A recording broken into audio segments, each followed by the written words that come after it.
तो दोस्तों अब कुछ अपने बड़े क्वेश्चन कर लेते हैं। छोटे क्वेश्चन अपने एमसीक्यू क्वेश्चन तो कर लिए हैं, कुछ बड़ी क्वेश्चन कर लेते हैं जो आपके एग्जाम के पॉइंट ऑफ व्यू से इंपॉर्टेंट है। आपके बुक्स के अंदर जैसे 5 या 6 क्वेश्चन ऑलमोस्ट दिए हुए हैं, तो उसके अंदर क्या है 2-3 क्वेश्चन तो आपके बिल्कुल भी काम के नहीं है। जैसे त्योहार वाला क्वेश्चन हो गया, क्या आपके बिल्कुल भी काम का नहीं है, जो आपके एग्जाम में आपकी हेल्प नहीं करेंगे। जो आपके एग्जाम में आ सकते हैं आपके लिए जो इंपॉर्टेंट है वो क्वेश्चन मैं करता हूँ, और उनमें से मैंने फर्स्ट चैप्टर से 2 क्वेश्चनों को छांटा है, तो वो मैं आपको यहाँ पर करवाता हूँ। ना सिर्फ करवाएंगे बल्कि अच्छे से समझा भी देंगे। जैसे आपके विचार में भारत की समृद्ध एवं विविध विरासत आपके जीवन को कैसे बेहतर बनाती है। तो दोस्तों अगर आपने लेक्चर को अच्छे से देखा है तो आपको समझ में आ गया होगा कि क्वेश्चन क्या कह रहा है, ठीक है। अगर नहीं देखा तो दोबारा से देख लेना कि आपके विचार में भारत की समृद्ध एवं विविध विरासत। समृद्ध एवं विविध विरासत का क्या मतलब हो गया। समृद्ध का मतलब अच्छा, और विविध विरासत यानी विविध का मतलब एक से अधिक प्रकार की विरासत। विरासत यानी जो कल्चर हो गया, आपके एक से अधिक प्रकार के कल्चर। भारत की बात कर रहा है तो भारत के अंदर एक से अधिक प्रकार के कल्चर कैसे हैं, तो आप जैसे कि जानते हैं कि भारत के अंदर डाइवर्सिटी बहुत है, विविधता बहुत है। जैसे अलग अलग जातियों के लोग रहते हैं, अलग अलग धर्मों के लोग रहते हैं, अलग अलग खान पान है, ये सब चीज़ें हैं। तो बात कर रहा है सीधी सी डाइवर्सिटी के अंदर, कि भारत के अंदर डाइवर्सिटी आपके जीवन को कैसे बेहतर बनाती है। सीधी सी बात कर रहा है कि डाइवर्सिटी जो है वो आपके जीवन को बेहतर कैसे बनाती है। उत्तर इसका यही लिखना है। तो आप उत्तर कैसे लिखोगे कि आप पहले एग्जामिनर को समझाओगे कि जैसा कि आप जानते हैं भारत विविधताओं का देश है। जैसा लगा सकते हो, लगाना चाहो तो, नहीं तो सीधे लिख सकते हो कि भारत विविधताओं का देश है, ठीक है। आप ये लिख सकते हो, या फिर ऐसे लिख सकते हो कि जैसा कि आप जानते हैं भारत विविधताओं का देश है, ठीक है। ये आपने फर्स्ट लाइन लिख दी।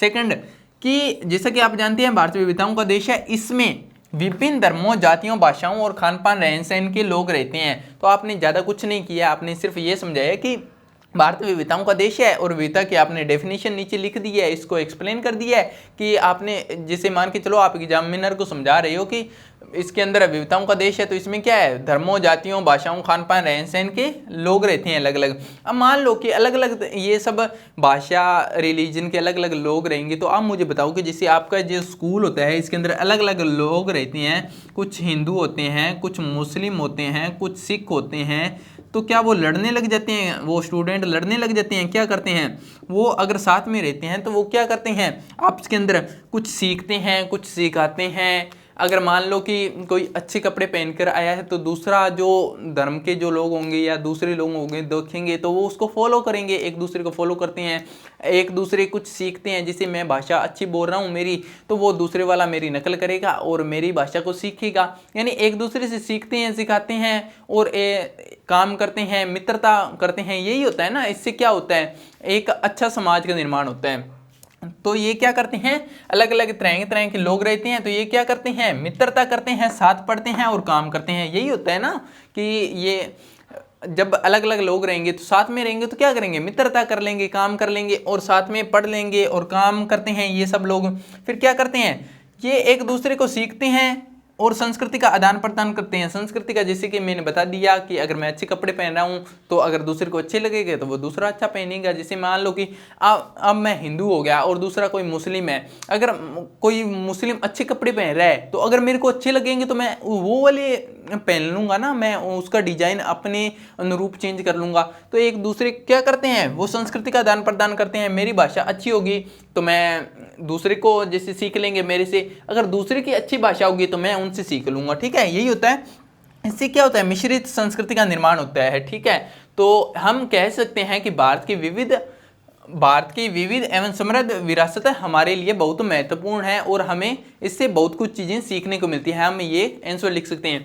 अब आप ऐसे शॉर्ट के अंदर नहीं लिखोगे एग्जाम के अंदर, ठीक है। तो आप कैसे लिखोगे एग्जाम के अंदर, मैं बोलकर बता देता हूं कि जैसा कि आप जानते हैं भारत विविधताओं का देश है, इसमें विभिन्न धर्मों, जातियों, भाषाओं, खान पान, रहन सहन आदि अलग अलग तरह के लोग रहते हैं जो आपस में मित्रता करते हैं, साथ पढ़ते हैं, काम करते हैं, जिससे वे एक दूसरे को सीखते हैं, संस्कृति का आदान प्रदान करते हैं और कुछ सिखाते हैं। तो इससे क्या होता है मिश्रित संस्कृति का निर्माण होता है। इस प्रकार हम कह सकते हैं कि भारत की समृद्ध एवं विविध विरासत हमारे जीवन को बेहतर बनाती है। तो ये आपका हो गया फर्स्ट क्वेश्चन। और अब इसके बाद में ये दूसरा वाला सोल्व कर लेते हैं। जो इसके अंदर फर्स्ट क्वेश्चन है ये अपने सोल्व कर लिया और फर्स्ट के अंदर जो सेकंड पॉइंट है उसको सोल्व कर लेते हैं कि ये क्या कह रहा है कि भारत की खोज किताब से लिए गए इस वाक्यांश में नेहरू भारत की एकता के बारे में क्या कह रही हैं। यानी कि कह रहा है कि जवाहरलाल नेहरू द्वारा जो बुक लिखी गई है डिस्कवरी ऑफ इंडिया, भारत की खोज लिखी गई है,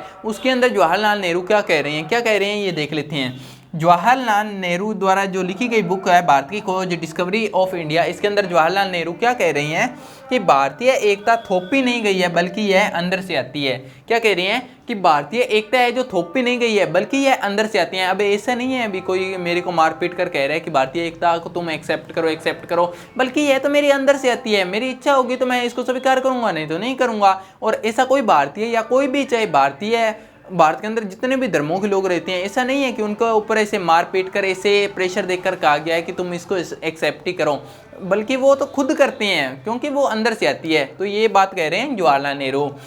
इसमें अलग अलग विश्वास और प्रथाओं को स्वीकार करने की भावना है। तो ये कह रहा है भारतीय एकता के बारे में कि जो भारतीय एकता है इसके अंदर अलग अलग धर्मों, जितने भी अलग अलग धर्म हैं और जो भी प्रथाएं हैं, अलग अलग भाषाएं हैं, इसको स्वीकार करने की इसके अंदर ताकत है, भावना है। वो कहते हैं कि अगर विश्व के अंदर कोई और भी धर्म है, कोई और भी प्रथा है, तो हम उसको भी एक्सेप्ट कर लेंगे। ऐसा नहीं है कि हम उसको एक्सेप्ट नहीं करेंगे, बल्कि वो कह रही हैं, जो जवाहरलाल नेहरू है वो कह रही हैं कि जितने भी धर्म हैं, जितने भी प्रथाएं हैं, जो भी चीज़ें हैं, हम उसको एक्सेप्ट करेंगे। भारतीय एकता के अंदर वो एक पावर है इसके पास में। तो ये कह रहे हैं जवाहरलाल नेहरू। तो ये सेकंड अपना कंप्लीट होता है। ये भारत की खोज किताब से लिए गए इस वाक्यांश में नेहरू द्वारा एकता के बारे में क्या कहना चाह रहे हैं, तो यही कहना चाह रहे हैं कि भारतीय एकता थोपी नहीं गई है बल्कि यह अंदर से आती है और इसमें अलग अलग विश्वास और प्रथाओं को स्वीकार करने की भावना है। तो ये अपना सेकंड जो क्वेश्चन है ये कंप्लीट हो जाता है। और बड़े क्वेश्चनों के अंदर दो मोस्ट इंपॉर्टेंट क्वेश्चन यही है, तो ये आपको बहुत ही अच्छी तरह से याद कर लेनी है। आई होप आपको यहाँ पर समझ आया होगा और ये चैप्टर होता है अब आपका कंप्लीट। कोई चीज़ आपको ना समझ में आए तो आप वो कमेंट कर सकते हो। तो मिलते हैं नेक्स्ट लेक्चर के अंदर, नेक्स्ट चैप्टर के अंदर। Take care, see you again.